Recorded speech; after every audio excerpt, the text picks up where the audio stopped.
Magandang araw, Malacanang Press Corps. Aksyon, trabaho, at serbisyo sa taumbayan. Iyan ang naging sentro ng pamumuno ni Pangulong Marcos Jr. noong 2025.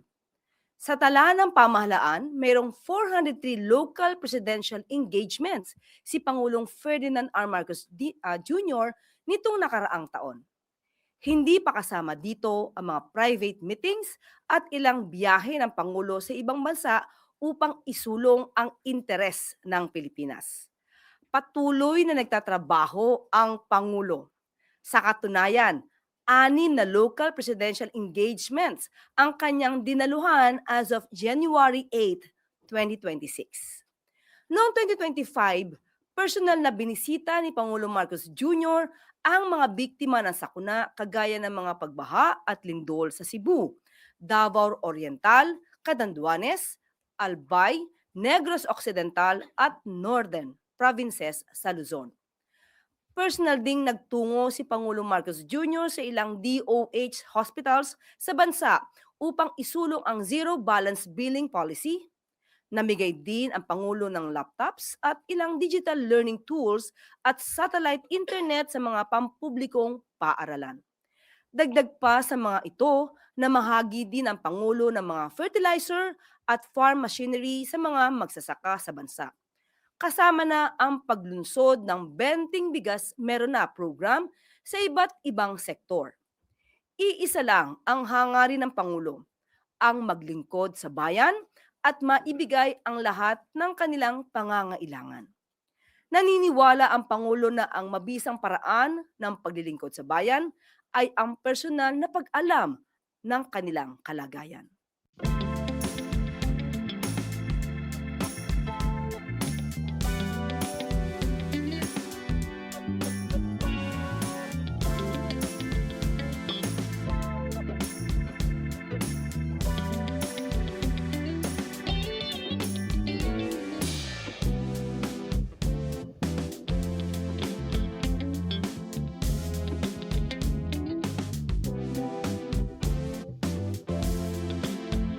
Pondong mula sa bayan, inilaan ni Pangulong Ferdinand R. Marcos Jr.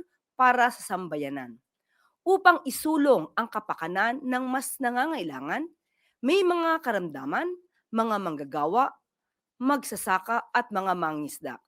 Mahigit 323 billion pesos ang inilaan ng pamahalaan ni Pangulong Marcos Jr. sa social services at cash-based assistance para sa fiscal year 2026. Higit 239 billion pesos ang napunta sa Department of Social Welfare and Development para sa social protection programs ng ahensya.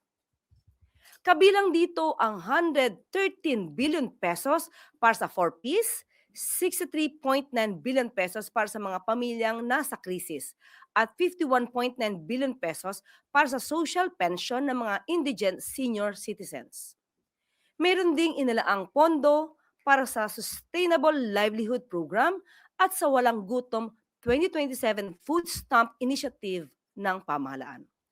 Para naman sa kalusugan, mayroong 53.1 billion pesos para sa medical assistance kasama na ang 51.6 billion pesos para sa MAIFPIP at 1.5 billion pesos para sa Cancer Assistance Fund.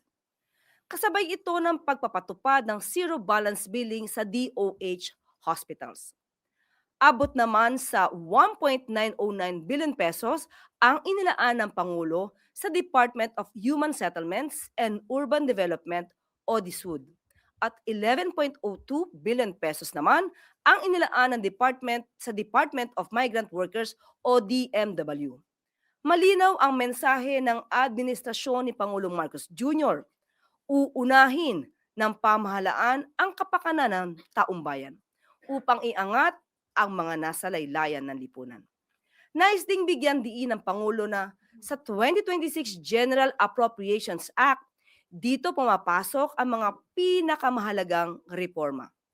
Ang social services ay hindi dapat umiikot o nakadepende sa politika, kundi sa tunay na pangangailangan ng mamamayang Pilipino. Sa kasalukuyang budget, mahigpit na ipinagbabawal ang sinumang politiko na maaaring makisali sa pamamahagi ng cash at financial assistance ng pamahalaan. Dahil buo ang paniniwala ng Pangulo na hindi ito usapin upang or kung sino ang may koneksyon, kundi kung sino ang tunay na nangangailangan ng tulong. Hindi sapat na malaki ang budget, dapat ay tama at naaayon ang sistema sa pamimigay ng tulong sa kapwa Pilipino. Dahil sa ilalim ng bagong Pilipinas, ang tulong sa taumbayan ay hindi utang na loob sa sinuman na nasa kapangyarihan.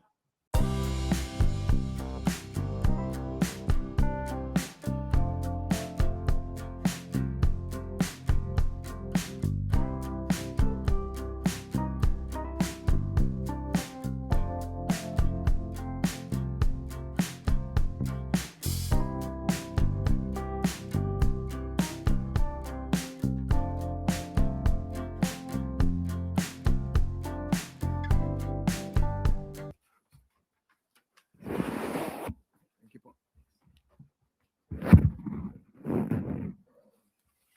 Thank you po.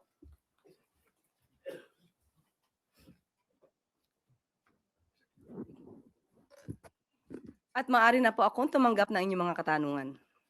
Unang tanong mula kay Tristan Nadalo, Newswatch Plus. Hi, Yusek. Good afternoon.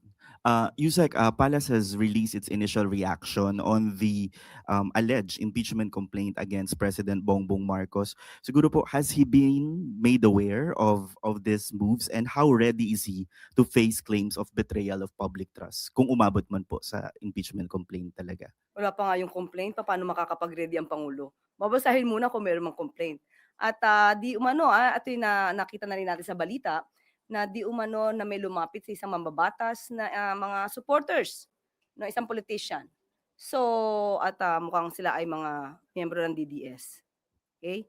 So, sa mga supporters po ng Vice Presidente na nagnanais po na magsampa ng impeachment complaint, mas maganda po siguro bago magturo at tumingin sa iba, tulungan muna nila ang idolo nila. Unang-una dahil ang usapin dito, ang impeachment complaint ay hindi ito pang media lamang.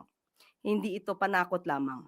Mas maganda po na masagot ang mga issue dahil sinasabi nila ang paglalabas di umano ng balak ng mga supporter ng mga Duterte na magsampa ng impeachment. Sinasabi ng iba, ito para makaiwas di umano ang Vice Presidente sa mga isyung paglustay at mga di umanong pagtanggap ng pondo, milyong-milyong pondo mula sa mga drug lords. So mas magandang masagot po yan. At ang Pangulo naman, handa naman po sa lahat ng pagkakataon dahil siya po ay gumagalang sa konstitusyon, gumagalang po siya sa proseso. Pero kung pag-uusapan po natin ay breach of public trust, dahil nabanggit ito tungkol sa di umanong pagpirma sa mga sa GAA. Ang Pangulo po, unang-una, hindi po siya nagnakaw ng pera. Pangalawa, siya po ang nagpapaimbestiga sa mga maaanumalyang flood control projects at maaaring naging sanhi ng korupsyon.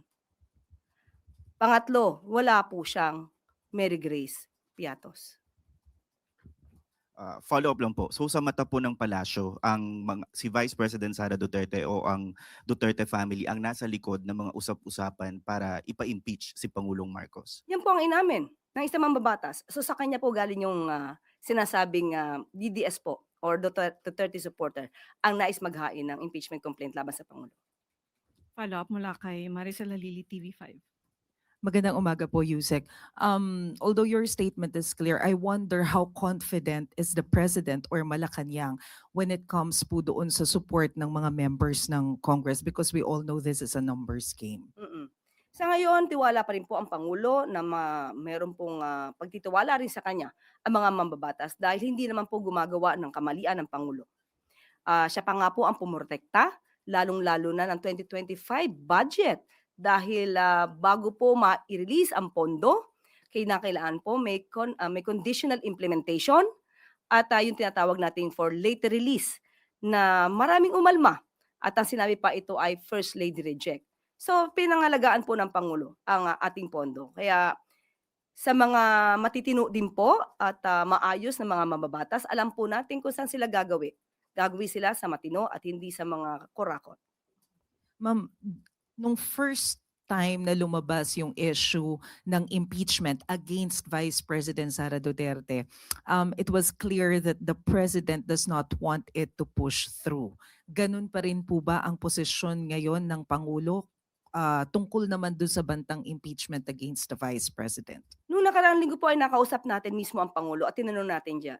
Dahil sinabi po natin, tinatanong na po ng MPC kung anong inyong magiging reaksyon sa mga nababalitang magsasampa ng impeachment complaint laban kay sa Vice Presidente.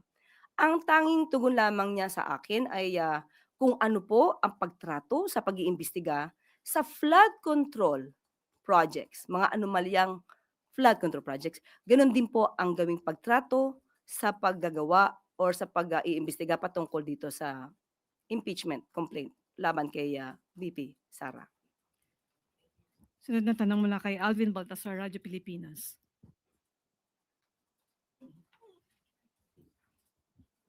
Yusek, good morning. Yusek, may post si Mr. Montulfo doon sa kanyang Facebook page. At ang sinasabi, nakikipag-ugnayan umano yung BGC Boys kay VP Sara. At umaasa daw ang tatlo na ma-acquit ang Vice President sa ikinakasang impeachment. And kapag nanalong presidente, bibigyan daw sila ng executive clemency. Ano pong reaction niyo doon sa FB post ni Mr. Tulfo? Wala po kasi tayong personal na kaalaman sa kanyang nabanggit. Hindi natin kilala yung Tweety Bird ni Mr. Ramon Tulfo.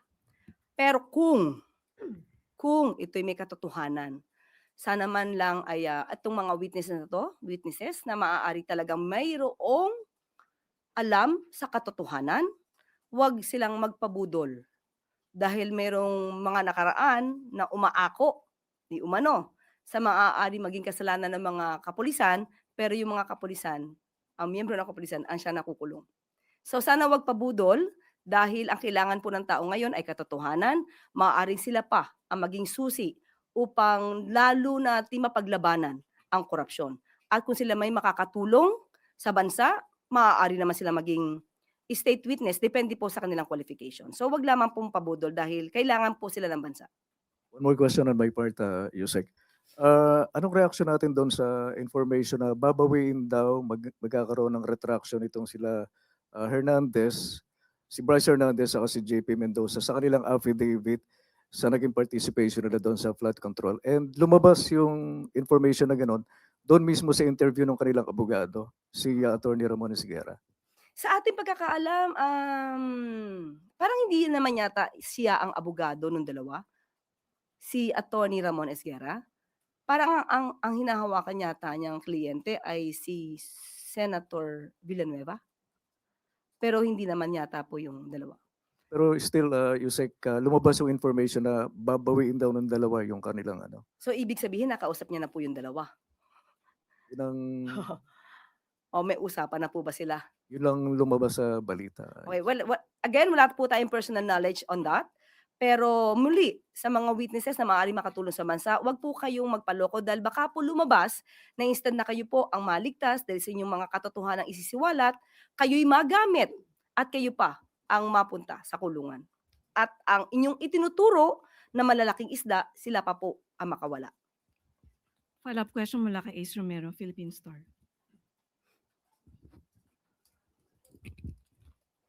Yusek, may I just go back to your statement quoting the president about the impeachment kay VP Sara. Kung ano man ang pagtrato sa pag-imbestiga sa flood control projects, ganun din ang pagtrato sa pag-imbestiga sa impeachment complaint. May we get an elaboration on that? Ibig sabihin, managot ang dapat managot. Ano po ba ang laging sinasabi patungkol sa mga maanumalyang flood control projects? Kung may issue, kung sangkot, dapat managot. Ganon din po ang dapat na itrato natin sa impeachment complaint. Kung isasampa po ito laban sa Vice Presidente. So balikan ko rin din yung tanong, may explicit po bang pahayag ang Pangulo kung kanyang susuportahan o mananatili siya sa kanyang stance na magiging hadlang ang impeachment sa pagpasa ng priority bills ng Kongreso? Wala po yata siyang sinabi na impeachment magiging hadlang. Yung dati, sinabi niya Ah, dati. Iyon po ang sinabi ng Pangulo. We can read between the lines. Dapat nating itrato ang impeachment complaint kung maisasampa katulad ng pantrato sa masinsinan at malawakang pag-iimbestiga sa mga anomalyang flood control projects. So it's accurate to say that the president will not stop the filing of another impeachment against the vice president. Igagalang niya po ang proseso. Kung ang prosesong yan ay dapat masampa ayon sa mga ebidensya, igagalang po ng Pangulo ang proseso. Salamat po. Kat Domingo, ABS-CBN. Yusek, can we get an update dun po sa whereabouts ni Zaldico and Harry Roque? Bakit po natatagalan tila yung pag-trace considering na medyo ilang months na rin po silang hinahanap and na-cancel yung passports pareho? Itatanong ko po yan sa DOJ at saka sa DILG. Sa ngayon po ay hindi po tayo nakahingi ng update dahil hindi po siya ngayon nabibigyan ng tamang pagtugon dahil marami rin pong mga issues na dapat tugunan. Pero sa ngayon po at since ito po ay nai-open nyo, malamang po after this ako po ay magtatanong at maghihingi ng update sa kanila. Yusek, nag-circulate po yung photo ni Harry Roque and Philippine Ambassador to Austria, Luli Arroyo. But it appears na 2023 pa, it seems, yung photo na yon. Did we get an update from our, or what updates did our ambassadors or consular offices in Europe provide? What updates did they provide to the national government in terms of the whereabouts of either Harry Roque or Zaldico? Patungkol po doon sa larawang nagsisirculate, patungkol po kay Harry Roque at kay Ambassador Luli Arroyo Bernas. Naalarma rin po ako, personal na naalarma ako. Pero nung nakita ko po yung larawan, mukhang hindi naman po siya yung kasalukuyang Harry Roque na magre-reflect doon sa picture. Doon po ay medyo malusog pa po siya at maayos pa po ang kanyang hairdo. So, nung tinanong po natin, lumalabas na to yung 2023. At tinanong po mismo natin si Secretary Tess Lazaro kung anong katotohanan dito dahil nga mukhang nababahiran ng pagbibintang kay Ambassador Luli Arroyo Bernas na dapat ay hindi kung wala naman talaga nagaganap. Ayon po mismo kay Secretary Tess Lazaro ay yung larawan na po yun ay 2023 and since then hindi na daw po naman nakadalaw ang si Harry Roque sa nasabing lugar at sa nasabing opisyal. So, yun po, hindi po siya latest na larawan.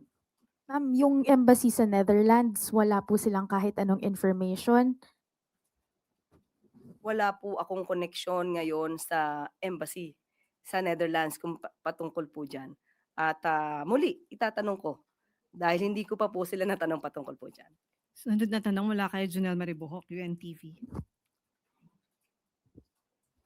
Magandang tanghali po, Yusek. Base sa huling Pulse Asia survey, 48% o malapit sa small majority sa mga Pilipino nagsasabing hindi nagtitiwala sa Pangulo na malulutas yung issue ng korupsyon sa flood control. 59% naman sa DPWH. Samantala 59% or majority naman ng respondents ang naniniwala na may mapapanagot na government officials. Ano po ang masasabi ng palasyo po? Ibig sabihin, 52% naniniwala na mariresolba ng Pangulo ang issue sa katiwalian. So majority pa rin po ang naniniwala sa kakayanan ng Pangulo.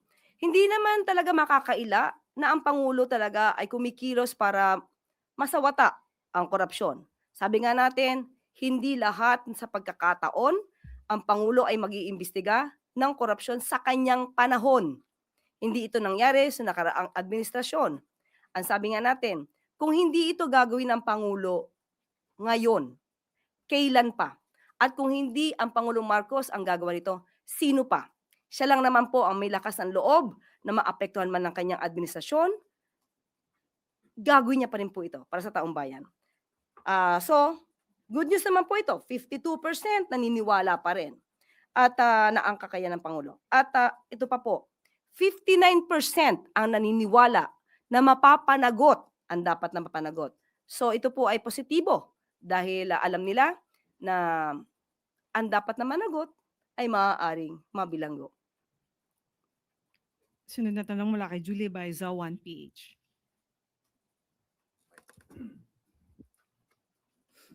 Hello, Yusek.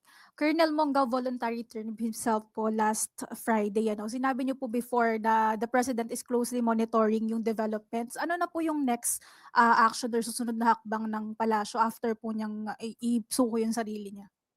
Ang Pangulo lang po, hahayaan na lang po niya ang otoridad, ang tamang ahensya, na siyang kumilos kung ano nararapat dito. Muli, due process, rule of law, ang paiiralin po ng Pangulo dito. Inaasa na lang po ba natin kung ano yung magiging resulta ng investigasyon ng military po? Kasi nasabi nga niya na the President lost his moral ascendancy to be the commander-in-chief. Wala po bang other action or ipupush na sanctions yung palas? Hahayaan po natin ang tamang ahensya kung magpapataw sila ng mga penalties or sanctions laban dito kay Colonel Mongao. Ivan Mayrina, GMA7. Balikan ko lang po yung impeachment against the Vice President. Ang sinasabi po ng Presidente ngayon ay managot ang dapat managot, as you said. I think we can safely say na ito po ay departure from his statement during the first impeachment complaint na sinabi niya hindi ito makakatulong sa ordinaryong Pilipino. Yan po ang posisyon na dati and he expressed opposition to the impeachment process. But it went on anyway dahil nga po proseso daw yon. What changed, ma'am, between the first impeachment complaint and the possible refiling of that same complaint? Kung ang Pangulo po ngayon ay nagsasabi na ang lahat ng sangkot ay dapat managot, wala naman po sigurong exemption. Kung may mga pagkakasala na gawa, dapat din po managot. Lahat dapat managot. Pero nung una po kasi sinasabi niya, hindi yan makakatulong sa ordinaryong Pilipino. Hindi pa siguro nakikita kung gaano kalawak ang maaaring naging issue noon. Salamat. Huling tanong mula kay Ana Bajo, GMA News Online. Hi ma'am. Ma'am, hingi lang po sana kami ng update kung nakaalis na po ba si Presidente papuntang Abu Dhabi. Hindi pa po. Kailan ma'am yung ano po yung... Sabihin ko po mamaya. Pero tuloy Today. ma'am, tuloy. Today. Tuloy. Tuloy. Tuloy. Tuloy. At ibibigay naman po namin sa inyo ang update kapag po ang Pangulo po ay lumipad na patungong Abu Dhabi. Pahabol na tanong po mula kay Tuesday New. Habol lang ma'am. Bakit po walang coverage yung departure niya for UAE? Hindi siya open for coverage? Walang kasamang media. Yes, Hindi rin ma'am, po ako pero- kasama. Opo, pero usually ma'am kasi pang nag-abroad siya, kahit yung departure lang niya, kino-cover, pinapakover nila. But wala po ngayon. Hindi ko rin po, so ipagpaumanhin, hindi ko po naitanong. Ibinigay lang po sa amin ang detalye kung ano kanyang gagawin sa Abu Dhabi at magpipirma nga po ng mga mahahalagang agreements pati memorandum of understanding. At mamaya malamang po kapag ito po ay nabigyan ako ng impormasyon tungkol dyan, maaari ko pong i-share sa inyo maya-maya naman po. Padagdag na lang din po ma'am kung sino yung kanyang itatalagang Ay, caretaker. opo. Si E.S. Ralph Recto, Secretary of DAR, Conrado Estrella, and Secretary ng DSWD. Apo. Balik sa iyo, Yusek Claire. Sa serbisyo caravan sa United Arab Emirates, pinangungunahan ni First Lady Liza Araneta Marcos, kasama sina DMW Secretary Hans Leo Kakdak at OWA Administrator Patricia Kaunan. Pinangunahan ni Unang Ginang Maria Luis Araneta Marcos ang pagbubukas ng Leg 3 ng Bagong Bayani ng Mundo, OFW Serbisyo Caravan nitong nakaraang Sabado, January 10, sa Conrad Hotel sa Dubai. Ang nasabing caravan ay alinsunod sa direktiba ni Pangulong Ferdinand R. Marcos Jr. na ilapit ang mas mabilis, maayos at makataong serbisyo sa ating mga kababayang OFW na nasa UAE. Ayon kay Migrant Worker Secretary Hans Kakdak, ang serbisyo caravan ay higit pa sa pagproseso ng mga dokumento. Ito'y pagpaparamdam ng kalinga ng pamahalaan at pagsusulong ng kalusugan at kapakanan ng mga migranteng manggagawa. Mahigit 100 pasyenteng OFW ang naserbisyuhan sa serbisyo caravan kabilang ang mga pasyenteng lumalaban sa cancer. Sanib puwersa ang DMW Action Fund, OWA eCares, SSS upang maghatid ng tulong medikal at disability benefits. Katuwang din sa paghahatid ng serbisyong medikal sa ating mga bagong bayani, ang Lab for All ni First Lady Liza Araneta Marcos at Presidential Action Center. Naghatid din ang e-government services, ang DICT serbisyo, caravan gaya ng OFW para sa eGovPH app, online employment contract verification, at Kumusta Kabayan app. Kabilang ang mga ito sa ongoing digital transformation efforts ng pamahalaan upang maghatid ng mas mabilis at epektibong suporta sa ating mga kababayan saan man na panig ng mundo sila naroroon. Bukod sa pagdalo sa pagbubukas ng caravan, nakipagpulong din si First Lady Liza Araneta Marcos sa UAE Business Council kasama ang Filipino community leaders nitong January 11 upang patatagin pa ang ugnayan ng ating mga kababayan sa gitnang silangan.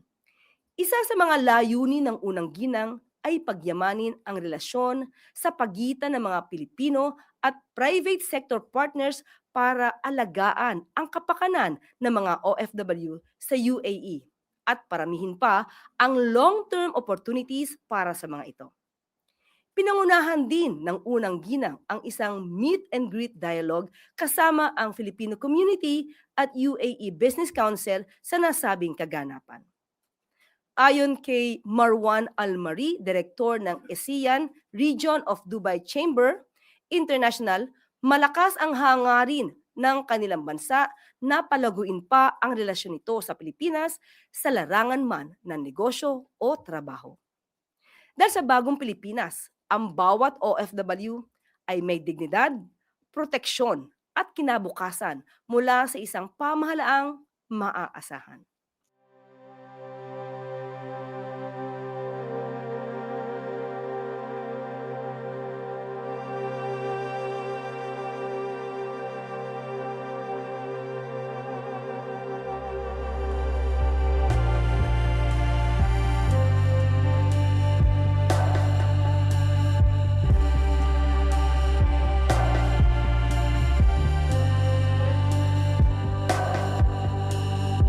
Bago tayo magtapos, illegal na droga na nagkakahalaga ng 114.5 million pesos nasabat ng mga operatiba ng Bureau of Customs at NAIA nang walang patayan.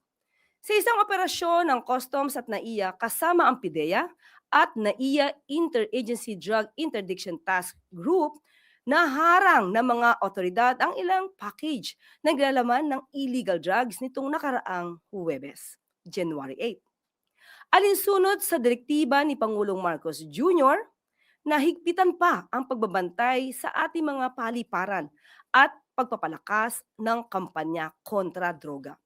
Ang mga nasabing package ay nakadeklara bilang malachite stones na di umanay galing sa Congo.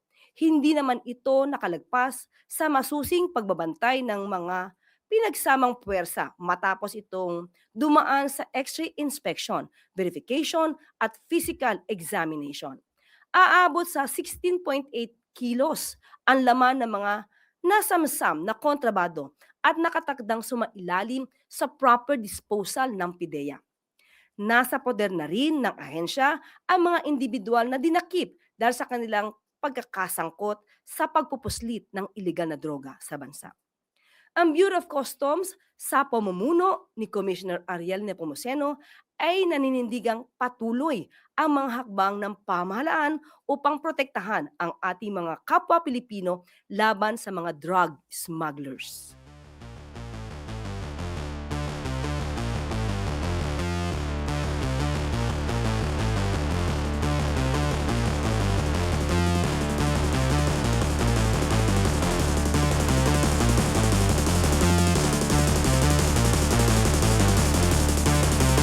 At dito na po natatapos ang ating press briefing. Magandang araw para sa bagong Pilipinas.